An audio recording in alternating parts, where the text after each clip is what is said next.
ఈరోజు రుణమాఫీ కార్యక్రమం మొదలవుతున్న సందర్భంగా ప్రగతి భవన్లో బట్టి విక్రమార్కతో పాటు తుమ్మల నాగేశ్వరరావు ఏదైతే వ్యవసాయ శాఖ మంత్రి ఉన్నాడో ఇద్దరు కలిసి దానికి సంబంధించిన సమీక్షా సమావేశం నిర్వహించడం జరిగింది. అక్కడికి బ్యాంకర్లను పిలిచి వాళ్లకు తగు సూచనలు తగు అభిప్రాయాలను తెలియజేయడం జరిగింది. ముఖ్యంగా ఏదైతే లోన్ రుణమాఫీ చేస్తామో రుణమాఫీకి మాత్రమే ఆ డబ్బు వినియోగపడాలి, కానీ ఇతర సంబంధించిన అవసరాలకు డబ్బుని వినియోగించకుండా చూసుకునే విధంగా డైరెక్ట్ అకౌంట్లలో క్రెడిట్ చేయమని చెప్పి వ్యవసాయ శాఖ మంత్రి మరియు బట్టి విక్రమార్క ఇద్దరు కలిసి బ్యాంక్ అధికారులతో డిస్కషన్ చేసినట్టు తెలిసింది.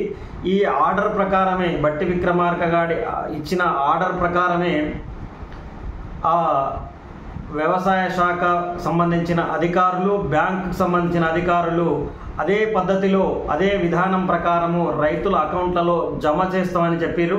ఈరోజు సాయంత్రం ఈ ప్రక్రియ మొదలయ్యే అవకాశం ఉంది. కానీ ఇంతకు ముందే కాంగ్రెస్ ప్రభుత్వం ఇచ్చినట్టుగా వేడుకల కార్యక్రమాన్ని పలు చోట్ల వేడుకల కార్యక్రమాలు అనేవి కేకులు కట్ చేయించడము వగైరా వంటి కార్యక్రమాలు పెద్ద ఎత్తున చేస్తుంది.